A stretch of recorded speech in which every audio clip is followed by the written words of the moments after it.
Namo Buddhaya. Many years ago now, in the 80s, late 80s, I'm not sure how many years ago that was, a long time, I was in business and I went on probably more than some very expensive time management courses, time management and ways to improve business, this kind of thing, because at that time our government that was giving grants to businesses for just this such thing, to improve medium to small businesses, improve their productivity and encourage entrepreneurialism, encourage the capitalist world that I became a part of and became very established in and grew into during those years. And it worked. This government incentive meant that they would pay a certain amount towards your education to improve your business, which would then, you would pay some also, then your business would improve, and then you would pay a huge, much more amount of tax back to the government, and if your business did really well, they would more than recoup their investment. And it worked. And subsequently, the idea, the government, everything changed. I think we had a war, and with a little island down in the South Atlantic, and things have been up and down ever since. But it was just interesting. I was thinking about this as I was walking, meditation. Now, I shouldn't have been thinking whilst I was walking, meditation, but we cannot stop thinking.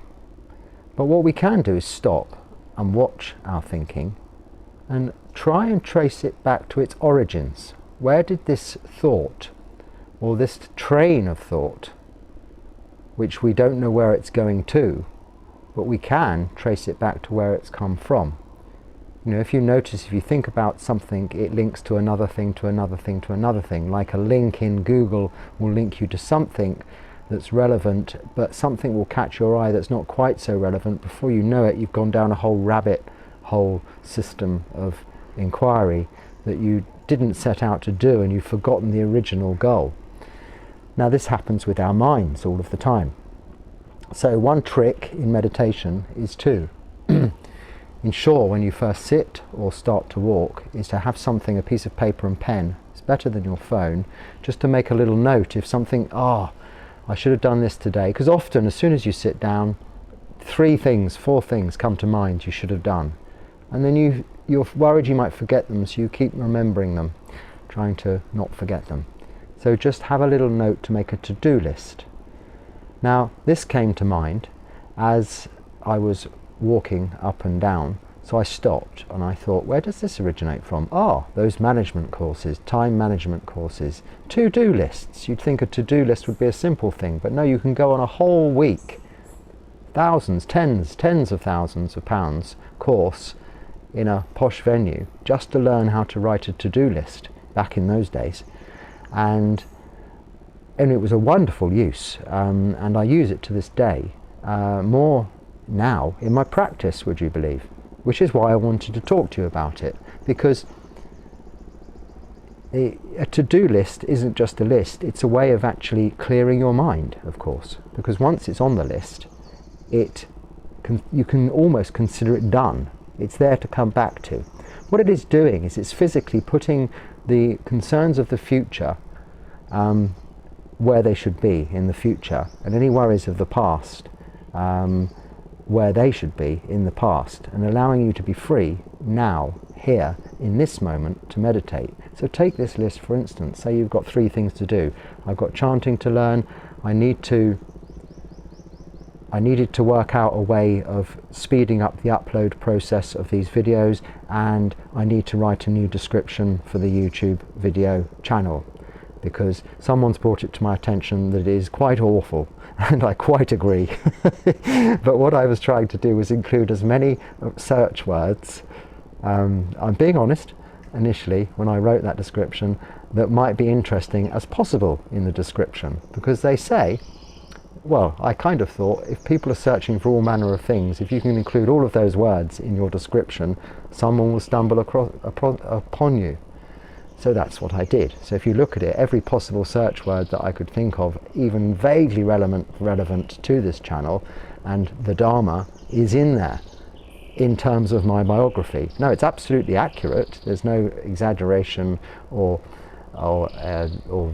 flexibility with the facts. It's true, but it doesn't sound nice. It should just say, I wanted to be happy, so I became a monk, end of story. And that's what it will say probably in the future.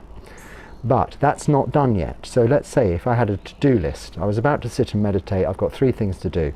That, the description, improve the upload speed, and learn my chanting for the Uposatha on Saturday. 3 things. They're going to bother me all of the time walking up and down. So one of them, I'm kind of dealing with half of my meditation walking up and down, I am reciting the lines. So it's kind of meditative because you can break the syllables down into steps. So a pa chi yo, pa ti de sa mi, like this. You're learning like this. But let's say I didn't want to do that, I didn't want to interrupt the valuable time, and that would be the correct way to think about it, the right view. So you put it on the list, learn chanting. Right, now it's there for the future. I don't need to worry about it. Uploading the videos more quickly. I've actually done this. Now someone's kindly sent me in, a couple of responses have kindly been sent to me of how I could get around this, but purely by chance, because I made a video of my Zoom meeting, which was in the early hours of this morning at 2 a.m, I uploaded it this morning, but I tucked my phone into my belt under my robes and went on arms round in the usual way. And I usually take it with me in case there's a translation problem or something that I need to find a word for, and I can use Google Translate. Other than that, it's not really any use, but of course it was ready to upload the video. I upload them and then I schedule them to go on at the same time every day. So it doesn't really matter when I upload them, but I have to have made them in order for them to be uploaded. When I say them, it's just a short video, and maybe one short, which is one of those short, long-shaped videos. Anyway, I had made these because I'd made them at 2:30 a.m. this morning, having had a Zoom meeting with the UK, Hampshire Buddhist Society. So it was ready to upload, so I tucked it in my belt as usual and went off on arms round, and lo and behold, when I got back, it was uploaded. And that's in an hour or so, an hour and a half. Now normally this has been taking 12 hours to upload, so clearly this is because this mountain isn't technologically up to date, which is great. I mean, it's only recently they've had electricity, like properly with wires, and water properly coming out of taps. It would have been wells and no electricity for many years, until recent years, in the last 10, 15, maybe 20 years.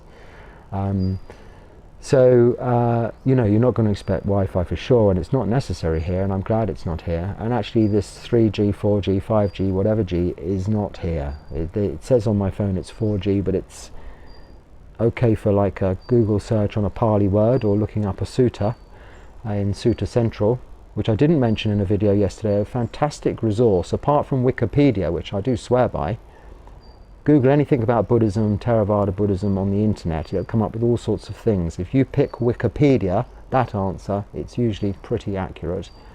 And the information on that is supplied by people like us, people whom are in the business, let's say Theravada Buddhist monks or Mahayana Buddhist monks, whomever the subject matter is coming from.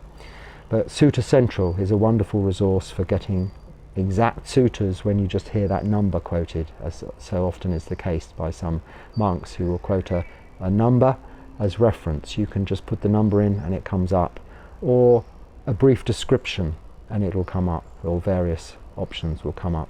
there's some resources for you. But this problem of uploading has now been resolved, because I will make sure that I have the video ready.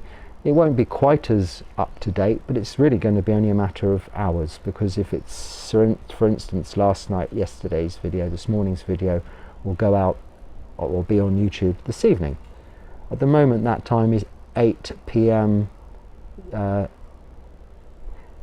In this time is called Indo-China time, I think. Anyway, Thailand time is 8 p.m, which is about morning in America, evening in Australia, and the rest of everywhere in the middle, somewhere in between. So London around the middle of the day.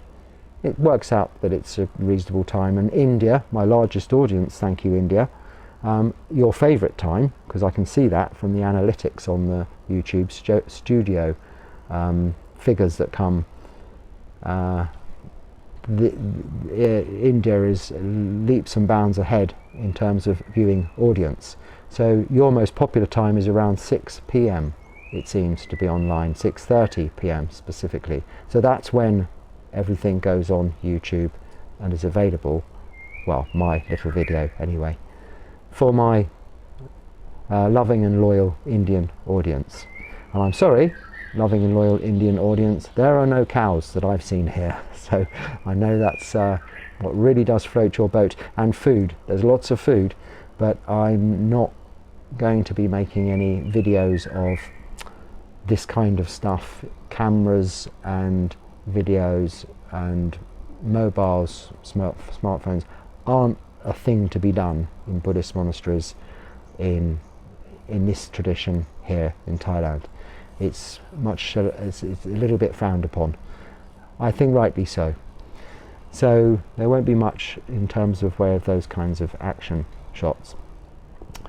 But back to this to-do list. This is how it can help you. And you know this already. You write a list in order to help organize yourself.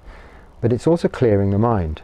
And we were taught in this training courses that you can then prioritize or number things. And it's a good idea to do that. And you can either, there's various systems. I just used a system of 1, 2, 3 and 4. So you have things that are important, things that, this sounds like a time management lesson. Now trust me, it is Dharma, because if you can manage your time, you'll have more time to meditate. So you've got things to do, you write the list, then you don't write it in any particular order, and then you get all the things down quickly. Then you could forget it really, it's all written down, then you could meditate. But if you really wanted to get your mind clear and in order, you can number things. So you number them with this code. Number 1 is urgent and important, and you number something that's urgent and important, like learning my chanting. Okay, it's not quite urgent, but by Friday it will be urgent, but it's also important. Do you see what I mean? It has to be done on Friday at the latest. So let's imagine it's Friday. So I put a number 1 by that. And then the second is number 2, is urgent. Okay, so it might not be important, but it's urgent.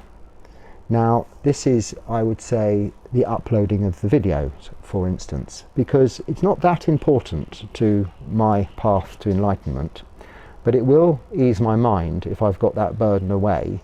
And the quicker I do it, the quicker I can get the next pending video that's ready to go out. Which is why I made a little appeal yesterday on the video. Rather than a note, I directly interrupted my walking meditation to ask for help, and I got help, which was fantastic, and thank you so much. It's only by chance that I found an alternative way with no effort. It came about by causes and conditions, as things do.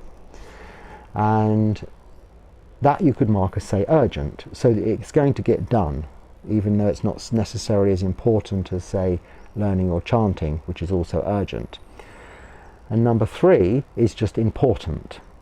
Now what is important is that I change my description of this channel, because it may be a little inappropriate maybe for the content, and it's probably fine to leave also.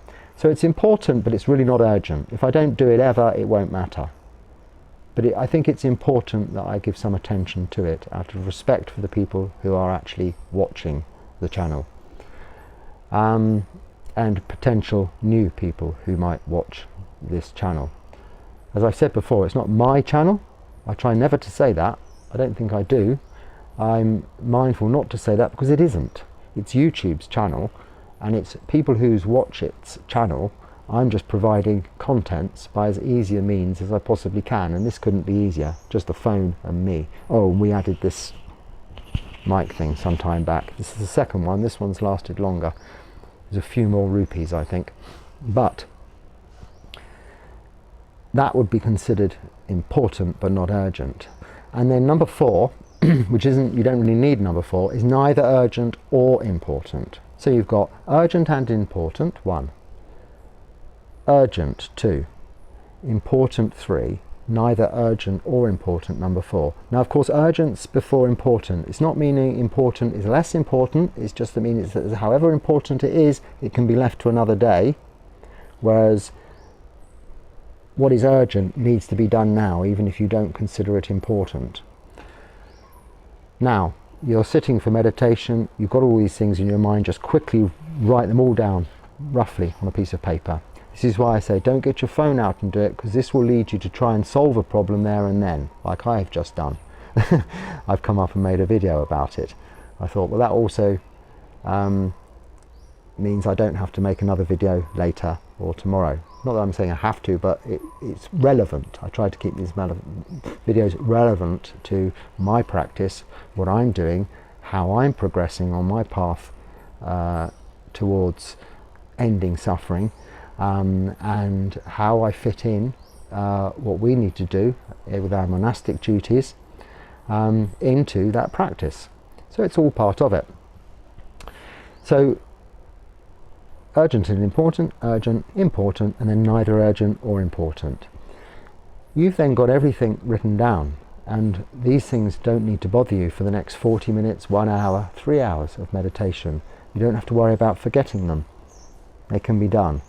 I was sitting in the sala, which is like a temple, and a Dharma hall, which is where you give Dharma talks, and where we have receive dana, receive giving food, and anything from toothpaste to robes, all sorts, in the mornings when the lay people come. And I'm on the raised seating things with the other 4 monks, and I had a couple of thoughts, and I wanted to jot them down, and I only had my phone. I thought, well, I'm not going to start writing it on my phone, because it looks like it doesn't matter what I look like, but it's disrespectful to get your phone out and start doing this. It looks like you're texting, which means you're not present in the room. You're elsewhere. Your mind is elsewhere, but not only is your mind elsewhere, you're visibly demonstrating that. So I've made a note to myself to have a little piece of paper and pen, because it is important for me to make a note of some things if I don't understand them, so that I can inquire later of someone who speaks Thai to find out for me. So rather than get the phone out, I can just make a note, boom, like that, and it doesn't look like I'm having a conversation elsewhere. So all of the time these things are arising, and it's useful to note them. Now, the reason I'm speaking about this, returning to that, is because when thoughts arise, they generally start at something very simple. You hear a sound, or you see something. Generally in meditation, we're meditating with our eyes closed, guarding that sense, which is a very... we had a talk about this the other day. Is it necessary? I think so. We can do it, so close your eyes. I was looking at the Buddha Rupa, that's a Buddha statue, in our temple last night. His eyes aren't closed. He's a beautiful meditation posture like this, because they generally are open a little. But we aren't Buddhas. So if we can close off one sense door, sense window, close it off. It's easier. But you will still hear sounds. You may hear a sound, and that will trigger a thought. And that thought will lead to something, which will lead to something else, to something else. Now, an exercise you can do is when you get to something else, where did that come from? Oh, it came from this, which came from that, and was triggered by the sound of that door squeaking. The door squeaking must get someone to oil that. Who would it be? Oh, maybe they've gone on holiday. I wonder if they're having a nice time in Bali. I wonder what Bali's like. I've never been to Bali. Oh, don't they have jellyfish there? Didn't someone get stung by it? It goes on, doesn't it? But trace them back. This exercise helps with your focus, your training of samadhi, for when you want to really get deep into meditation. Because by tracing it back, where do you come back to? You come back to the point of origin of the thought. And all things are dependent on an origin, dependent origination. This is cause and effect. This is karma. This is how things and why things happen, because of causes put in. So, if we can establish the cause, we can usually negate the result, or we can improve. If the cause is improving, giving us good results, we can increase those causes. Yes, increase the stimulus for beneficial. So, in order to improve mental mind states, we put in causes which are this practice of meditation, of keeping moral virtue. This develops wisdom. This improves our wholesome mind states. But we know also, if we were to do opposite things like going clubbing and drinking and partying all night long, and it's not harmful to do that, it's fine to do that occasionally, but if you just do that only, it will get boring, but it will not develop wholesome mind states ultimately, and it will only generate unwholesome mind states. And that is just an example, so I'm not singling anything out about that. We've all done those things, and we can all do those things. Well, monks can't, but lay people can.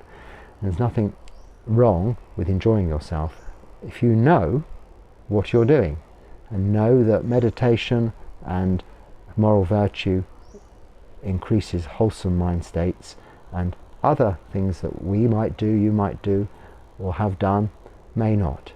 This is understanding. This is like tracing your thoughts back from the jellyfish in Bali right back to the door needing oiling because it was squeaking. Do you understand? So it's quite a useful exercise, and it all came to me from thinking about these lists, or needing to write a list and having nothing to write on, because those courses back then that the government were paying businesses to do were successful, and the government got its money back. Now I wonder if it wouldn't be a good idea for governments these days to send people on meditation courses. Now, wouldn't that just be a wonderful thing? It would save money for the NHS, because people would have less illnesses, become more healthy, not only because of sila and through leading a more virtuous lifestyle, but because we generally do become more healthy when we're able to practice meditation. It is a fact. And we live longer.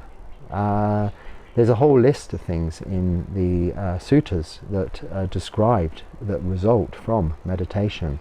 You sleep better. This is why monks don't have to sleep for so long. 4 hours is plenty, because we sleep very, very well. And we don't have dreams, because we've dealt with everything. Okay, before we've gone to sleep, in a way, we've written that list. We haven't, but if we were doing it physically, literally, it's like writing that list, saying, right, now I'm going to go to sleep and not think about that, because I can pick the list up in the morning. This is what you do with your meditation. So I will leave it there, because I think I've spoken for quite some time. Just remember, lists may seem like a business-like thing to do, a 1980s thing to do, I don't know, an unrelated thing to do with regards to the teachings of the Buddha and Dharma. But think of what the Buddha did. All of his teachings are lists, and they are numbered lists. The Four Noble Truths, the Noble Eightfold Path, the 5 hindrances, the 5 faculties of enlightenment, the 4 foundations of mindfulness, the 7 factors of... it goes on and on. We have a whole book in the sutras, the Anguttara Nikaya, which is the numbered discourses. The Buddha was that first time management guru, if you like.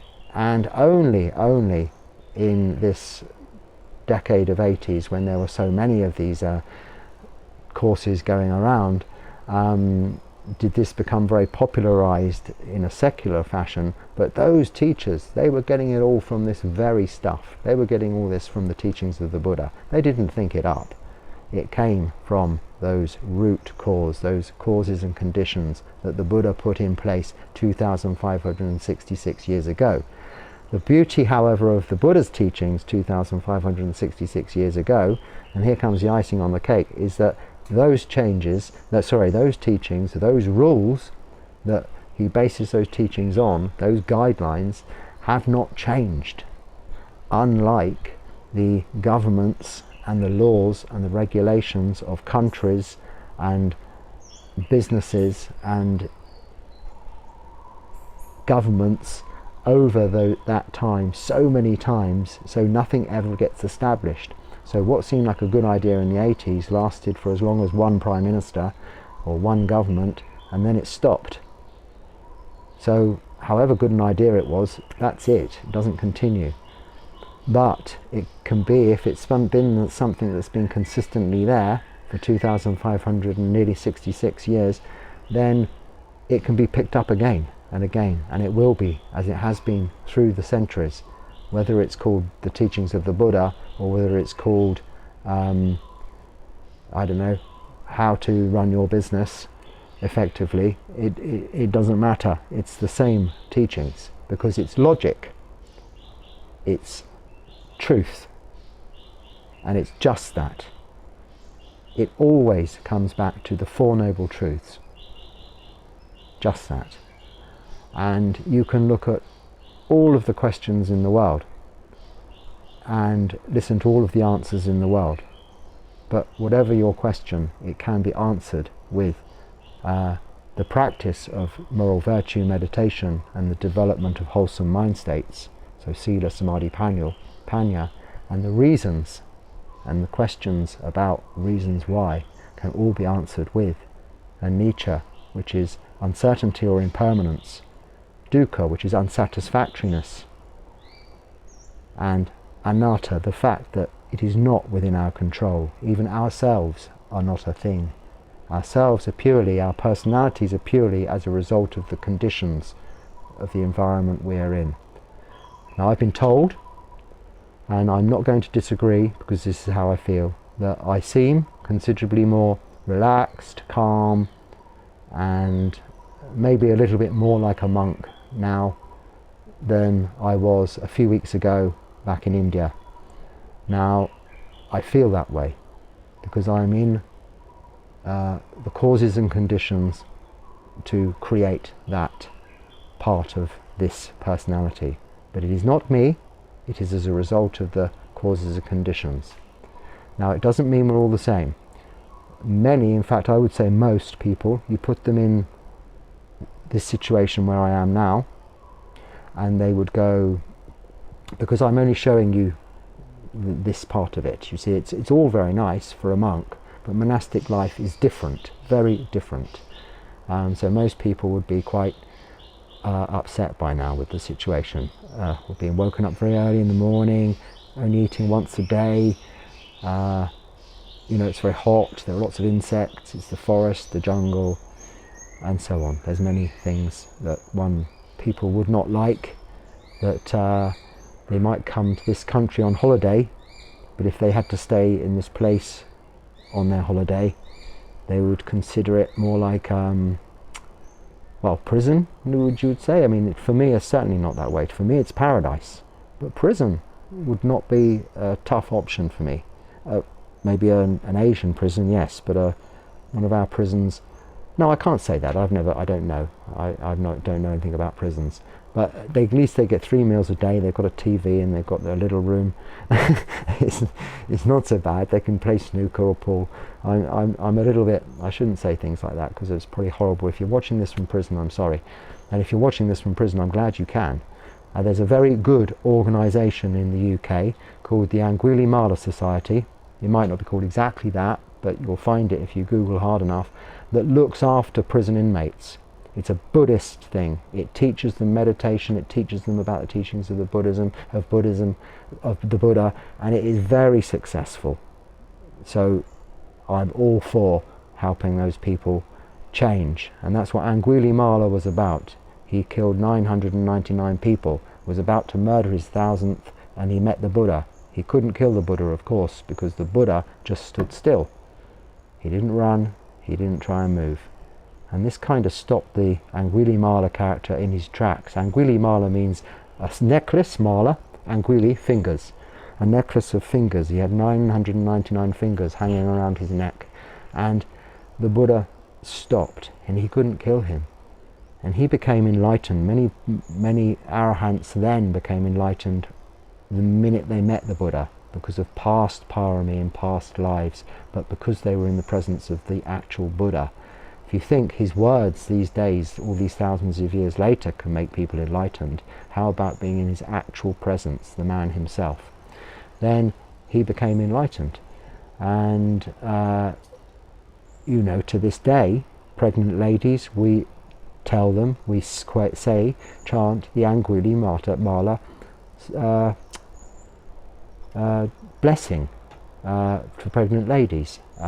It's another story, that, but it's a very beautiful saying. So you're taking some murdering criminal and changing it into something that is giving blessings upon babies to be born. So everybody can change. We can all be forgiven. And it's a case of not forgiveness, but it's a case of putting everything in the past where it belongs.